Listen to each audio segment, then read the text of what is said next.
충남에 있는 한 초등학교. 이 학교 6학년인 명곤이는 특이하게도 등교하자마자 교장실로 향합니다. 교장 선생님은 명곤이를 위해 오늘도 특별 수업을 준비하셨습니다. 이거 어떻게 만드나 가르쳐주냐. 컴퓨터로 그려야 되거든. 명곤이가 하루에 2번씩 교장 선생님을 만나는 이유는 무엇일까? 잘했더라? 수학은 원래 잘해요. 수학은 원래 잘해? 네. 먼저 그런 사건이 있고 나서 약속을 했어요. 그래서 하루 계획을 세우고 저녁 때 갈 때 또 인사를 하러 와요. 오늘 내가 어떻게 했다. 좀 성질 나는 걸 참았다. 전부 이제 보고를 하고 그리고 이제 가끔 내가 과제도 주고. 그 사건이란 지난 5월의 일이라고 합니다. 선생님이 잠시 자리를 비운 사이 명곤이가 친구를 불렀는데 대답을 하지 않자 화가 난 명곤이는 의자를 집어던지며 공격을 하려고 했는데요. 다른 친구들이 말리자 복도로 나가 화분과 소화기를 던지며 한바탕 소동을 벌였다고 합니다. 그래도 화가 풀리지 않자 옥상에 올라가 한동안 내려오지도 않았다는 것입니다. 자기가 이제 소외감을 느꼈다고 생각할 때 그런 행동이 나오는 것 같더라고요. 그것도 그냥 일반 아이들 화날 때가 아니고 그 눈을 막 그렇게 치켜뜬다랄까? 그렇고 아주 무서워요, 제가 보기도. 그 사건 이후 앞으로 화내지 않고 참아보겠다고 선생님과 약속을 하고 친구들에게도 도움을 청했는데요. 그러나 화나면 못 참는 행동이 반복되었습니다. 지금은 싸웠던 남학생들과 떨어져 포용력이 있는 여학생들과 모둠을 이루면서 일단 진정되었습니다. 그런데 부모님들은 명곤의 이런 행동을 상상할 수 없다고 합니다. 근데 집에서 이렇게 평소에 말 잘 듣고 이렇게 뭐 문제라고 생각을 아예 안 해봤으니까요. 그냥 학교 가서도 그렇게 한다 생각을 했는데 그런 문제가 자꾸 자직의 얘기가 나오니까 황당한 거죠. 그렇다면 집에서 명곤이는 어떤 모습일까요? 엄마가 직장에 나간 사이 모처럼 일을 일찍 마친 아빠가 명곤이 남매를 위해 점심을 준비했습니다. 식사를 마친 후 누나는 곧장 학원으로 향하고 명곤이가 익숙한 솜씨로 설거지를 합니다. 제가 그건 다 넣을게요. 아빠가 나머지 다 넣으세요. 빨래를 개는 손놀림을 보니 한두 번 해본 실력이 아닙니다. 바쁜 엄마를 위해 이렇게 늘 집안일을 돕는 명곤이. 엄마가 퇴근해 저녁상을 차릴 때도 명곤이의 도움은 계속됩니다. 그리고 11시가 넘은 시간에도 걸레질하며 엄마를 돕는 명곤이의 착한 행동과 학교에서의 일이 좀처럼 연결되질 않습니다. 집에서도 이렇게 아이가 그런 행동을 보이면 연계가 되잖아요. 이렇게 됐을 것이다, 이럴 것이다, 이렇게 대충 사람이라는 게 이렇게 이게 연결이 돼야 되는데 거기서 차단이 딱 끊어지니까 제가 어떤 행동을 아이한테 보여주면 그게 잘 안 잡혀요, 엄마로서. 그러니까 답답해요. 그런데 부모가 발견 못한 명곤의 모습이 있었습니다. 하굣길 PC방에 들린 명곤이. 엄마한테는 비밀입니다. 못해요, 별로. 재밌으니까 PC방 가끔씩 가는 거야? 네, 아주 가끔씩. 아주 가끔씩? 근데 그거는 엄마한테 말할 거예요. 네? 집안에서도 그런 행동을 찾아볼 수 있습니다. 안녕히 주무세요. 명곤이가 아빠에게 깍듯하게 인사를 합니다. 그런데 아빠가 방으로 들어가자마자 조심스럽게 발을 뻗어 누가 볼세라 몰래 컴퓨터에 전원을 켭니다. 그렇다면 평소 부모와 명곤에 대한은 어떨까요? 그대로 있으니까. 청소기 돌린다면서. 끝나고 제가 다. 닦을 수도 있지 않아? 어떻게 보면 너가는 게으른 편이 엄마가 볼 때는 너가 부지런한 편은 아니야. 넌 담궈놓고 아빠 좀 이따 할게요 해놓고도 1시간 있다가 안 하잖아. 부모는 명곤의 감정을 무시하고 계속 아이를 몰아붙입니다. 아이넷을 아침 시간을 하고 저녁에 태권도 시간을 8시로 옮겼으면 좋겠어, 엄마는. 내가 아침에 준비해주고 가면. 하려면 그러니까. 일주한 다음에 7시 넘게 그렇게 오죠. 하고, 8시부터? 1시간이니까. 충분히 된다. 엄마 아빠가 의견을 계속 쏟아내는 동안 명곤이는 그저 와서 수동적으로 듣고만 많이 있습니다. 온다고? 시간은 그때 그래, 그럼 그쵸, 해. 7시. 누나랑 같이. 이렇게 만약에 그 부모님이 원하는 거라든지 지도하는 거를 너무 잘 따르는 아이들은 오히려 아이한테 기회를 더 많이 줘가지고 자기 의견을 표현할 수 있는 기회를 줘야 돼요. 최재 거부형들은 표현할 기회를 안 줘도 자기네가 하거든요. 그러니까 야단은 맞을지언정 얘가 뭘 원하는지는 확실하게 알 수 있잖아요. 근데 체제 수능형들은 그 체제에 맞추려고 노력을 하기 때문에 기회를 주지 않으면 정말 얘 안에 뭐가 있는지 잘 모르죠. 행복하고 성공적인 명곤의 엄마는 최성애 박사가 실시하는 감정 코치 교육에 참가해 역할극을 해보았습니다. 거의 우리가 말하는 소위 명건이 오늘 왜 이렇게 기운이 없어서 얼굴이 왜 이렇게 힘들어 보이지? 왜는 빠지 말고 얘는 전부 비난입니다. 왜는 전부 비난이니까 왜는 빼고 예, 아이가 듣기에는 왜 그래 그러면 이제 비난받은 것 같아서 방어적으로 나가게 되거든요. 그러니까 기운이 없어 보이는구나. 학교에서 무슨 일이 있었어? 기분이 안 좋아. 왜? 또 왜?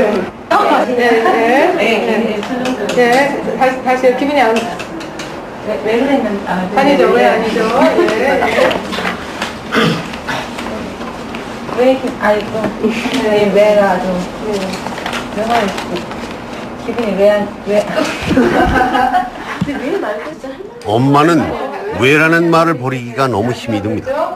기분이 안 좋구나. 걔가 말한 거 반복해 주는 거야. 내일 얘기해 줄 수 있어? 이건 괜찮아? 네, 괜찮습니다. 예. 네, 그러면 내일 얘기해 줄래? 좀 이따 1시간 후쯤 얘기해 줄래? 엄마 아니면- 궁금하구나. 그래. 엄마 궁금하고 이거는 좋아요. 엄마 감정을 얘 비판하지 않고 엄마 감정 얘기하는 건 아주 좋습니다. 부모의 역할은 변호사와 같습니다. 취조하는 검사가 아니라 한편이 되어 모든 얘기를 들어주는 변호사. 그것이 아이들이 바라는 부모의 모습입니다. 자, 여러분은 자녀에 대해서 얼마나 알고 계십니까? 대개는 내 아이는 이러이러한 아이다라고 얘기를 하지만 진정한 아이의 모습이 아니라 혹시 부모가 원하는 자녀의 상에 내 아이를 억지로 끼워 맞추고 있는 건 아닐까요? 자, 그럼 여러분들은 과연 어떤 부모인지 한번 확인해 보십시오.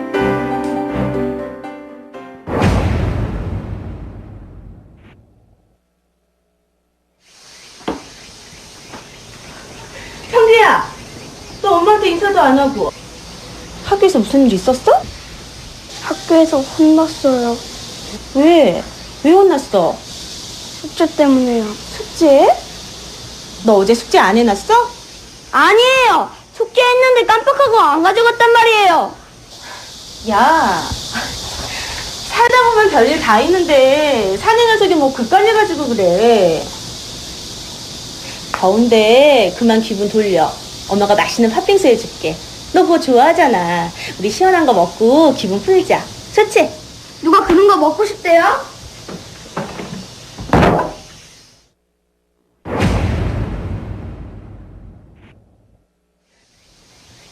야! 아니 학교를 갔다 왔으면 엄마한테 인사를 해야지. 다녀왔습니다. 아이고 엎드려 절받기도 일본수지. 근데 너 표정 왜 그래? 아무것도 아니에요. 엄마 말이 말 같지 않어? 사실은 오늘 학교에서 선생님한테 혼나서 뭐 혼났다고? 아니 왜 그랬어? 네가 뭐 잘못했으니까 그랬을 거 아니야. 뭐야? 뭐 때문에 혼났어? 숙제를 다 했는데 숙제를 안 가져가서 그랬어요. 그러게 책가방 잘 챙기라고 엄마가 몇 번을 말했어. 내가 너 그럴 줄 알았어. 아니 뭘 잘했다고 신경질이야? 어? 얼른 문 열어와. 어디서 배워먹은 버르장머리야?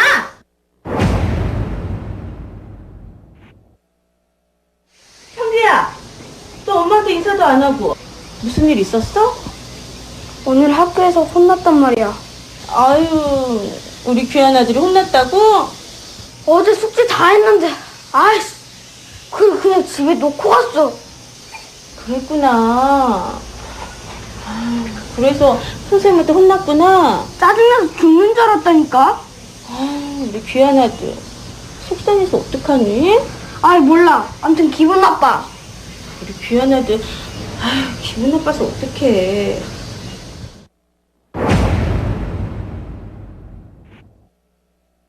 현기야, 너 엄마한테 인사도 안 하고. 무슨 일 있었어? 학교에서 혼났어요. 어이, 그래?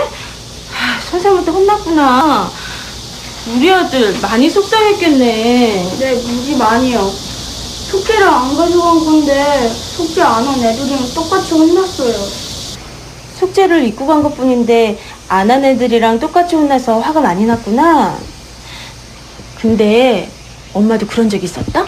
그래요? 정말 엄마도 그랬어요? 차라리 숙제를 안 하고 혼났으면 괜찮았을 텐데 하고도 혼나니까 되게 불공평하게 느껴지더라. 너 기분은 어땠어? 맞아요. 불공평한 것 같아서 화가 났어요. 아까 화가 나서 부글부글 거렸는데 지금은 조금 나아졌어요. 그랬구나. 근데 앞으로는 이런 일 없어야 될 텐데, 그치?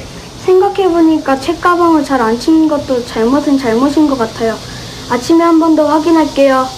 그렇게 생각해? 네, 그리고 학교 다녀와서 인사 못해서 죄송해요. 그래. 간식 좀 줄까? 응? 아이들의 감정을 억압하거나 축소 방임하면 아이들이 감정 조절을 잘 못하고 친구나 대인관계를 힘들어하고 집중력이나 학습 능력이 떨어지는 아이가 되기 쉽다고 합니다. 반면에 감정 코치를 받은 아이들은 감정 조절을 잘해서 학습 능력이 뛰어나고 대인관계가 원만하다고 하는데요. 자, 이런 감정 코치를 잘하기 위해서는 몇 가지 전략이 필요합니다.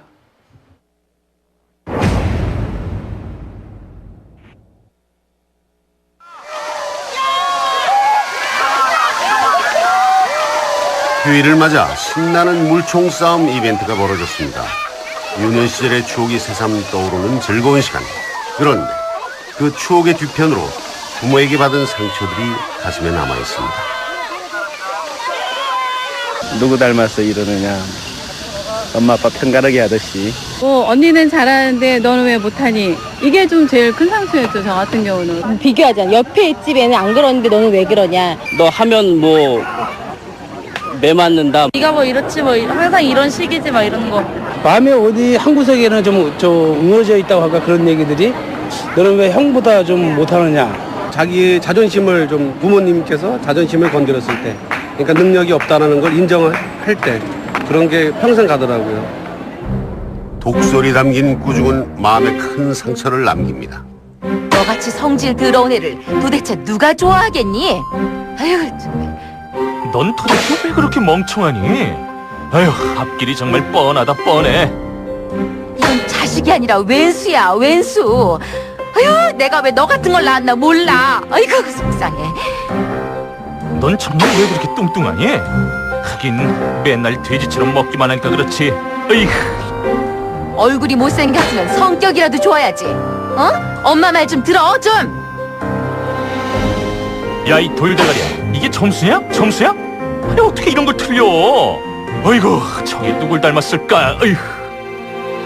인격과 능력에 대한 이런 비판은 아이들의 마음에 평생 상처를 남기며 부정적인 영향을 끼치게 됩니다. 그렇다면 상처되는 꾸중을 부모에게 들었을 때 아이가 받는 스트레스는 어느 정도나 될까요? 우리는 평소 다툼이 잦은 올해 14살의 현정이 모녀가 대화할 때 그들의 뇌파를 측정해 보았습니다. 단순히 놀고 싶어서라고 얘기하지만 그게 정신적으로 내가 문제가 있을 수도 있다는 거야. 그걸 사랑을 집어넣고 애기랑 만나서 신나 놀아다니나 가고 문신이나 타고 돌아다니고 술이나 타먹고 그러니 그렇게 좋아? 대가리 딱 연락해가지고 네가 술집 여자야? 염색하면 술집 여자야? 그래. 왜? 술집 여자들 나 염색하는 거야. 왜? 어째서? 술집 여자들 누가 왜? 그렇게 그게 끼고 싶냐? 눈가를 그렇게 시커멓게 치는데도 그렇게 앉아있는데 그런 거 끼고 싶고 그 하다니 하고 싶고 내 눈만큼과 엄마 눈만큼 아니야. 왜 싸가 문드러져라. 맨날 뭐하는 소리야?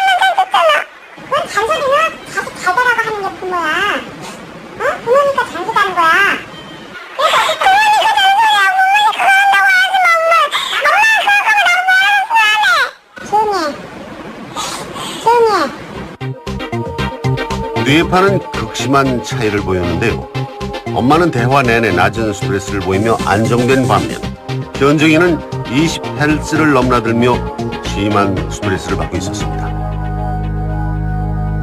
만약에 합리적인 대화를 한다면 합리적인 대화나 아니면 자기가 받아들일 수 있다면 뇌가 이렇게 반응하진 않죠. 아이가 충분히 내가 무언가 잘못했다라고 느끼고 그것에 대해서 꾸중을 들어야 된다라고 인식하는 중에 그리고 엄마도 객관적으로 잘못한 것에 대해서 지적을 하는 경우라면 이런 감정을 아마 안 느낄 텐데요. 아이는 내가 무엇을 잘못했는지에 대해서 잘 모르는 상황에서 엄마도 감정을 실어서 감정을 갖고 공격을 했기 때문에 실제로 이 관계는 엄마가 아이를 훈육한다기보다는 엄마가 아이에 대해서 감정적인 공격을 했다고 보는 것이 맞습니다. 카이스트 출신의 젊은 과학자들이 모여 만든 대전의 벤처기업 락사. 이곳에서 개발한 이동식 뇌파 측정 장치를 이용해 현정이가 받은 충격이 어느 정도인지 비교 실험을 해보기로 했습니다. 제작진과 락사 연구팀은 현정이와 같은 14살 중학교 1학년 여학생 3명에게 여러 환경을 제시하고 이때의 스트레스를 측정했습니다. 먼저 공포나 불결함을 느낄 수 있는 화면을 보여주고 이때 뇌파를 측정했습니다. 화면을 보여주자 아이들의 뇌파 수치가 올라가기 시작했습니다. 그렇다면 굉장히 매운 청양고추를 먹을 때는 어떨까요?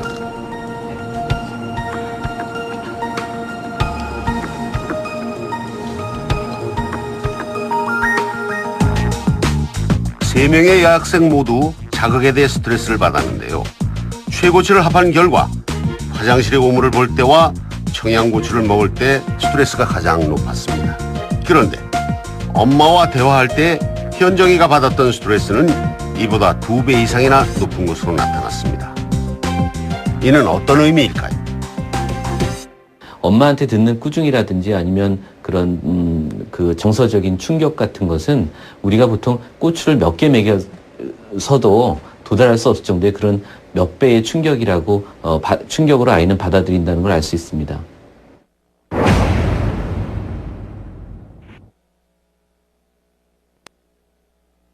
다녀왔습니다. 그래. 어서 와라. 근데 너 어제 시 잘 써서 상 받았다며? 응. 근데 별로 큰 상도 아니고 별거 아니야, 아빠. 아니야. 아빠도 읽어봤는데 넌 진짜 훌륭한 시인이야. 나도 그랬으면 좋겠는데 내 실력이 그게 아니라니까. 왜 그렇게 얘기하니? 너는 윤동주같이 아주 위대한 시인이야. 아니라니까. 그 상 우리 반 애들 10명도 넘게 받았거든?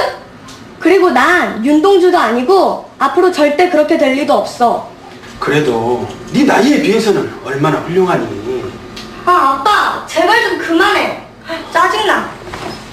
어떤 인격이라든지 능력에 대해서 하는 거는 좋지가 않고 어떤 행동이나 노력에 대해서 구체적인 노력에 대해서 하는 거는 그거는 바람직한 칭찬입니다. 그러니까 예를 들어서 넌 참 훌륭한 아이야. 이거는 굉장히 아이한테 부담감 주고 불안해지는 거예요. 나는 그렇지가 않다고 생각하는데 엄마가 넌 참 착한 애야, 천사야. 아이고 우리 이렇게 하면은 얘가 막 불안해지는 거죠. 그래서 아니에요. 그렇지 주은이? 아니요. 5살 주은이에게 촬영팀이 착하다고 하자 얼른 부정합니다. 엄마, 나 내 방에서 어제 콩콩 뛰는 적이 있어. 그랬구나. 갈 때. 콩콩 뛰었구나. 괜찮아. 근데 지금은 안 뛰잖아, 주은이가. 그치? 그래서 내가 사람이 아니라고 그러고. 이렇듯 인격에 대해 칭찬을 받으면 아이들은 부담감과 불안을 느끼고 반발합니다. 가장 중요한 법칙은 꼭 아이의 노력과 노력을 통해 성취한 것에 대해 칭찬을 하라는 것입니다. 앞서 보신 바와 같이 인격과 능력에 대해서 칭찬받았을 때 어린아이들은 나 착한 아이 아니에요 라면서 반발하기도 하지만 10대들은 오히려 기분 나빠하면서 부모들과 멀어지기만 할 뿐입니다. 자, 그렇다면 과연 효과적인 칭찬은 어떻게 하는 것일까요?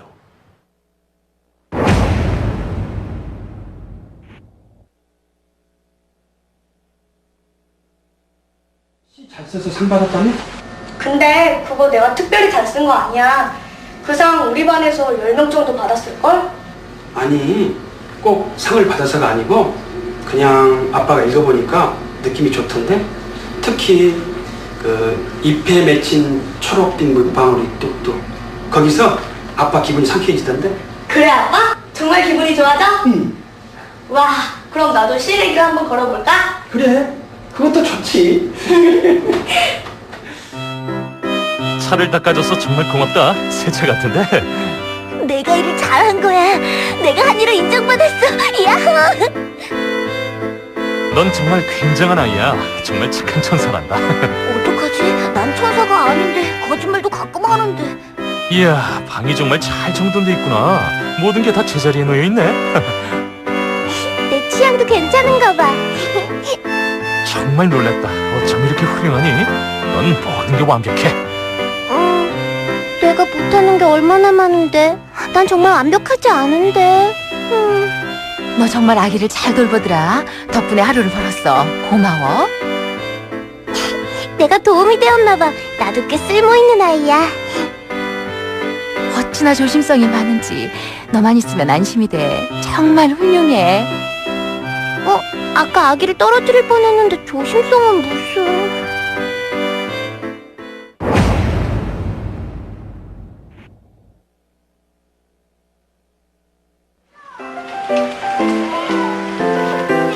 서울의 한 유치원.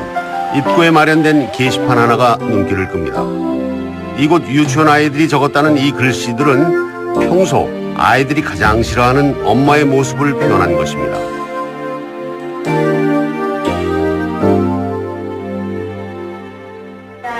고함쟁이 엄마 동화를 들을 텐데 너희가 고함쟁이 엄마라는 수업 시간. 아이들은 엄마가 화를 냈던 일들을 생생하게 기억해냅니다. 무서워해서 혼자 씻으라고 할 때랑 막참 혼자 못 자가지고 혼자 이럴 때. 엄마가 그럴 때 너무 무서웠어요? 난 똑같아. 똑같아요. 시은이는 언제 그랬을까? 무서워. 빨리 일어나라고 소리 질러. 엄마가 아침에 빨리 일어나라고 뭐 소리 지를 때 너무 무서웠어요? 네. 그랬구나. 이번엔 그림으로 그려보게 했는데요. 역시 하나같이 소리를 지르고 매를 든 엄마들의 모습입니다. 이런 시도는 원장의 개인적인 경험에서 시작되었다고 합니다. 가장 충격적인 사건은 저희 딸아이가 5살 때 저희 부부관계가 좀 싸운 적이 있었는데 그때의 사건을 기억하는 거였어요. 그래서 저는 깜짝 놀랐어요. 2년 전 거도 아이가 기억하고 있다는 거는 그게 상처가 그대로 남아있다는 생각이 들어서 이게 바로 치유가 들어가야 되겠다. 어떻게 해결을 했으면 좋겠다. 풀어줘야 되겠다는 생각이 들었는데 바로 부모에게 받은 아이의 마음속 상처를 아이 스스로가 표현하게 하고 이에 대해 부모가 직접 사과할 수 있는 자리를 마련하자는 것이었습니다. 실제로 열린 부모 참여 수업 행사에서 부모들은 일일이 아이를 품에 안고 미안하다며 사과를 했는데요. 과연 미안하다는 말 한마디의 위력은 얼마나 될까요?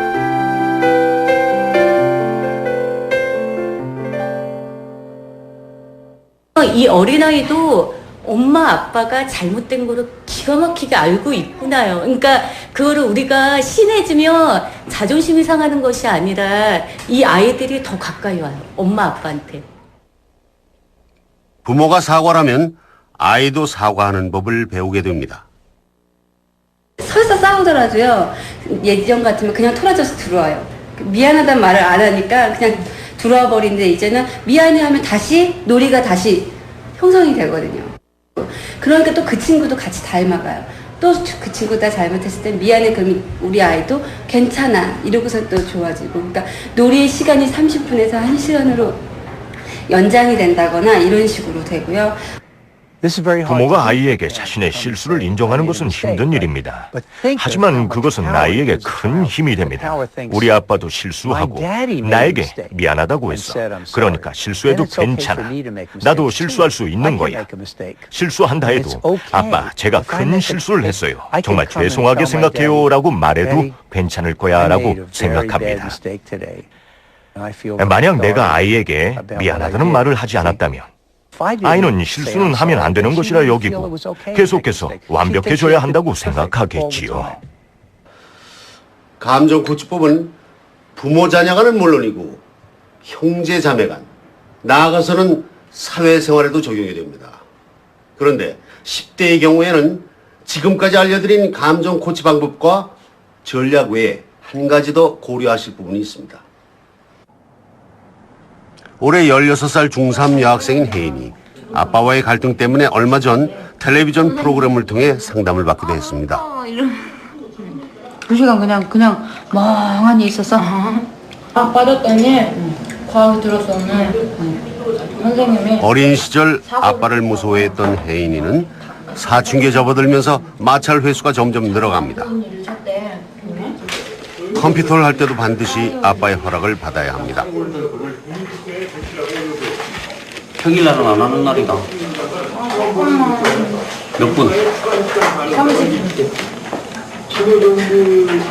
9시까지. 딱 너 안 지키면 다음부터 이제 없어. 원칙을 중요시하는 아빠가 모처럼 허락한 꿀맛 같은 시간. 그런데 어느새 시간이 다 돼버렸습니다. 그만하세요. 30분 했잖아. 엄마가 눈치를 주지만 쉽게 끝내질 못합니다. 그만하셔. 뭘 알았어 어떻게. 결국 부녀 간에 서로를 공격하는 얘기가 오가며 감정의 골만 깊어집니다. 그쪽에서 딱 하지 마라. 딱 몇 시까지, 응? 그만하세요 하면 딱 그만해야지. 끝까지 그냥 약을 바짝 올려놓고는 그만하고 그러면은. 난 또 아빠 약 올린다고 그렇게 의도적으로 그런 것도 아니야. 재밌으니까 끈적끈적 하는데 안 꺼지는 거 거지. 아니야 지금. 그러니까 한번 네가 여기서 딱 돼가지고 땡 쳐가지고 내려온 그만두고 나온 지가 한 번이라도 있냐? 내가 봤을 때 한 번도 없을 것 같은데. 한 번은 있어. 그 후 석 달 여전히 대화에 어려움을 겪고 있었습니다. 그리고 성적 가지고 뭐 아빠가 뭐 계속 얘기했나? 사람이 저거에서 좀 성의를 가지고 저걸 하라고 그러는 거지. 나도 노력해. 근데 네 남매는 서로 노력하는 게 안 보이는데. 아니야, 노력해. 성적에 관한 얘기가 끝나자 부녀는 대화를 잇지 못하고 한참이나 묵묵히 어색한 분위기만 흐릅니다. 뭐 딱히 그런 거, 뭐 트러블 때문에 딱히 그런 건 없었는데요. 그냥 보기만 해도 막 좀 사람 나쁘게 하는 거 있잖아요. 그것 때문에 아빠 보기 싫어서 방에만 있고 그랬는데 가만히 무표정으로 계시니까 다가가기 힘들죠. 내가 그래요. 달님한테 야 지금 저거 되면 아빠는 지금 몸속에 사리를 만들고 있다. 그런 말 해주죠. 미국 버스턴에 있는 하버드 의대 맥린 병원을 찾았습니다. 이 병원의 뇌과학자인 토드 박사는 10대의 뇌 구조에 주목하고 실험을 실시했는데요. 성인과 10대에게 각각 여러 가지 얼굴 표정들이 담긴 화면을 보여주고 이때 뇌의 어떤 부분이 활성화되는지 단층 촬영을 통해 확인했습니다. 그 결과 아주 흥미로운 사실을 발견했다고 합니다. 우리가 발견한 사실은 아주 흥미로웠어요. 청소년의 뇌는 어른들과 상당히 다른 반응을 보이는 것을 알 수 있었습니다. 특히 공포에 질린 모습을 본 후에는 더욱 그랬는데요. 공포란 남녀노소 없이 가장 기본적인 감정 중에 하나거든요. 놀라운 것은 10대 아이들과 성인이 완전히 다른 뇌를 사용한다는 점이었습니다. 공포에 질린 표정을 보여주었을 때 성인들은 100% 모두 맞췄지만 10대는 50%에 머물렀습니다. 심지어 어떤 아이들은 행복한 표정이라고 대답했습니다. 인간의 뇌 중에서 되뇌 피질은 생각하고 느끼고 사람을 사람답게 하는 부분인데요. 그 중에서도 앞부분인 전엽은 이성적으로 생각하고 계획하게 하는 역할을 맡고 있습니다. 이것은 기본적인 생명을 유지시켜주는 부분이고, 뇌 가운데는 감정을 다스리는 기능이 있어 감정의 뇌라고 하는 비연연계입니다. 이 비연연계 안에는 편도라는 기관이 있는데 10대들은 공포의 표정을 이것을 통해 판단하고 있었습니다. 반면 성인들은 이성적인 판단을 하는 이 전두엽을 통해 그 표정들을 제대로 인식하고 있었습니다. 이렇게 부모와 아이들은 서로 다른 뇌를 사용하기 때문에 오해가 생긴다는 것입니다. 부모와 아이 간에는 의사소통이 잘 안 될 수도 있습니다. 10대들은 부모가 화났다고 생각하기도 하고, 부모는 아이가 우울하거나 풀이 죽어 있다고 생각하기도 하니까요. 하지만 그것은 둘 다 잘못된 편견이에요. 부모 자녀가 더 이상 대화하지 않는다면 그런 오해는 더 깊어질 겁니다. 따라서 자신의 감정이 어떤지, 또 남의 감정을 알고 또 이해하는 법을 가르치는 것은 정말 중요한 일입니다. 최근 연구에 의하면 아이들의 문제 행동은 뇌의 성장과 관련이 있다고 합니다. 사람의 뇌에는 20세 초반까지도 성장이 끝나질 않습니다. 그래서 아이들의 경우는 이성적 판단을 맡은 전두엽이 성장 중이고, 감정의 뇌인 비연연계 안의 편도는 발달해 있어 때때로 어른들이 이해 못하는 행동을 하는 것입니다. 10대의 뇌는 아직 완성된 것이 아닙니다. 아이들은 부모의 말을 잘 안 듣기 때문에 그냥 네네 하고 대답은 잘합니다. 그들은 말 자체는 듣지만 그게 뇌까지 전달되지 않는 것이죠. 아니면 스스로 시간이 충분하다고 생각하기 때문에 당장 일을 처리하지 않는 것일 수도 있어요. 아이들이 시간을 판단하는 기준은 우리 어른과 다르니까요. 전두엽은 생각과 행동을 적절하게 조절하는 뇌의 한 부분입니다. 어쩌면 그 전두엽에서 늦어진 것일 수도 있습니다. 따라서 10대들은 이해하기 힘들고 구제불능인 존재라기보다 때때로 전두엽의 역할 문제인 경우가 많습니다. 저 역시 10대 청소년 아이를 두고 있는데요.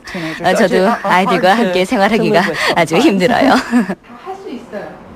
혜인이 엄마 아빠도 감정 코치 교육에 참가해 딸을 이해하고 효과적인 대화를 하기 위한 노력을 시작했습니다. 아우 힘들어. 왜 그렇게 기분이 없어 보여, 오늘? 왜? 지시만 해와서 쉽진 않지만 계속 연습하면 익숙해질 겁니다. 내가 물 떠먹을 테니까 엄마는 그냥 계세요. 엄마 상관하지 마세요. 엄마 상관하지 마세요.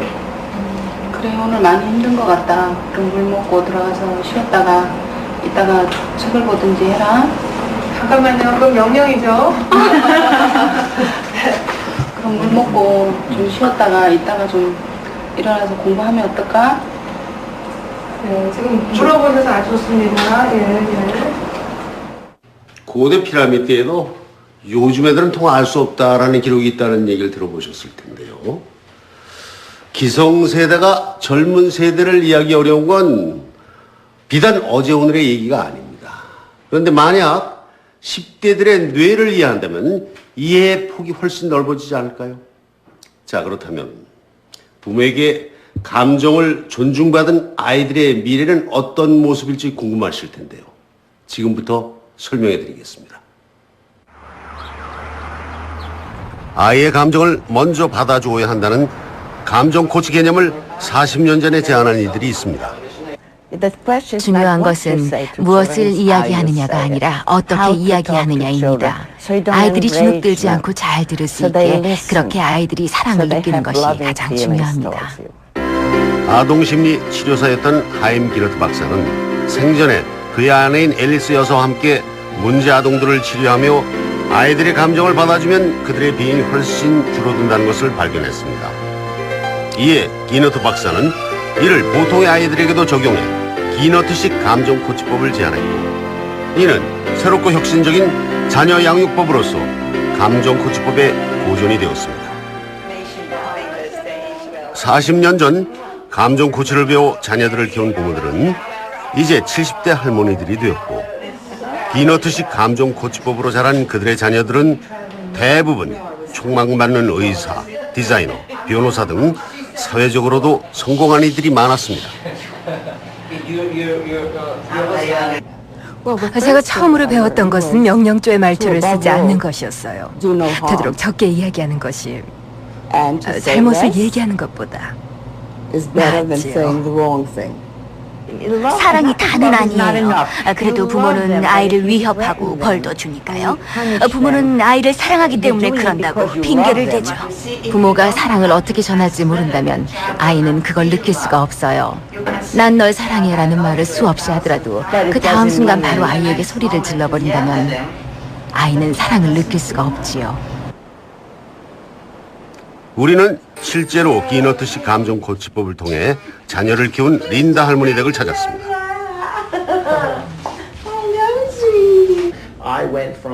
제가 8살 때 학교에 들어갔는데 학교 생활을 잘 못하고 있었습니다. 엉망이었죠. 이런 방식에 대해서 배우고 나면서 나중에 알게 됐지만 말이에요.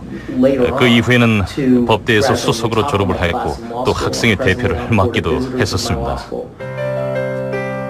초등학생 당시 열등생이었던 스티븐 씨는 감정 코치를 통해 현재 성공한 변호사이자 CEO가 되었습니다. 기너트 방식은 아이들이 사랑받고 있다고 느끼며 자랄 수 있게 합니다. 이렇게 되기까지는 기술이 필요하기 마련인데 그것은 하나의 새로운 언어라고 할 수 있어요. 그리고 제게 있어서 그것은 사랑의 언어였습니다. 뿐만 아니라 부모로부터 받은 감정 코치가 사회생활에도 큰 도움이 되었다고 합니다.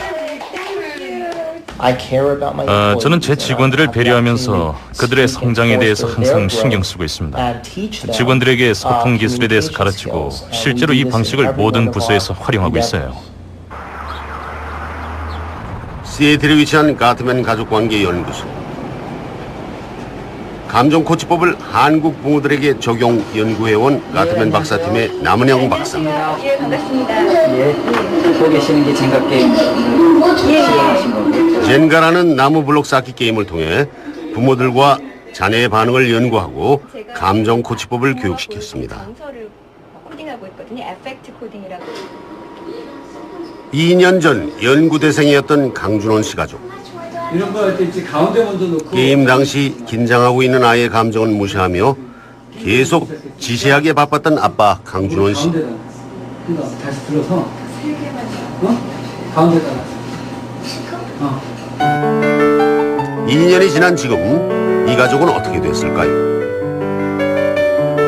거실에 모여 온 가족이 텔레비전을 보고 있는 모습만으로도 더없이 화목하고 행복한 가족임을 느낄 수 있습니다. 전에는 부모님께서 저를 키우는 게 사랑에서 비롯된 것이 아니라고 생각했어요. 그래서 부모님과도 가깝지 않고 항상 거리를 두었죠. 왜냐하면 부모님은 오직 좋은 성적에만 관심 있으신 줄 알았거든요. 엄마 아빠는 정말 엄격하셨어요. 여러 가지 면에서요. 저희는 이해를 못했죠. 왜 저런 그 폭발적인 행동을 할까. 이해가 안 됐고 정말 참 어떻게 해야 되나 문제인가 보다 막 그렇게 했는데 감정 코치를 알지 못했던 2년 전만 해도 둘째 에스더는 분노를 잘 조절하지 못해 엄마 아빠와의 마찰이 심했습니다. 친구 관계나 학업도 만족스럽지 못했던 에스더.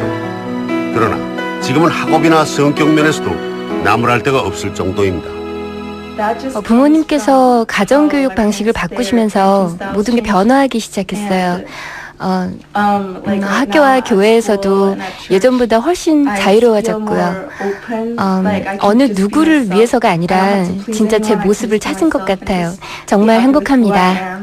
부모님이 분명하게 내가 여태까지는 너가 느끼고 생각하는 감정들을 너무 무시하고 살아온 것 같다. 그런 부분에 있어서 내가 너무 미안하다. 그렇지만 이제 내가 지금부터는 네가 원하는 것이 무엇인지, 그리고 너가 지금 마음속에 고민하는 게 뭔지, 네가 지금 마음속에서 화가 나고 슬퍼하는 게 무엇인지 내가 한번 들어보고 싶은데 얘기를 좀 해주지 않겠니? 내가 한번 너한테 배워보고 싶다. 이런 자세로 다가가게 되면은 그 아이들이 달라진 부모님의 모습에 처음에는 어색해하겠지만 결국에는 그 부모님의 모습의 아이들이 이제 문을 열게 되는 거죠. 마음의 문을요. 2달이 지난 지금 여전히 명곤이는 집안일을 잘 돕습니다. 그런데 달라진 게 있습니다. 다 끝났어? 아이고 참 잘했어요. 아이고 인상 좋게 없나. 고맙다. 명곤이를 안아주며 고마움을 표현하는 엄마. 예전엔 볼 수 없었던 모습입니다. 전에는 잘못했으면 거의 화를 많이 내셨는데요. 요즘엔 잘못해도 그냥 말로 하시고. 그래서 명분이 어때요, 그게? 좋죠. 왜 그러는데? 어째서 이런 말, 근데 그 단어를 줄이려고 많이 노력은 했어요. 근데 그 단어는 정말 줄인 것 같은데, 이제 그랬구나라는 단어를 많이 쓰려고 노력을 하는데 잘 안 돼요. 명건아. 엄마 아빠 앞에서 주눅이 든 듯 자신의 생각을 말하지 못했던 명곤이.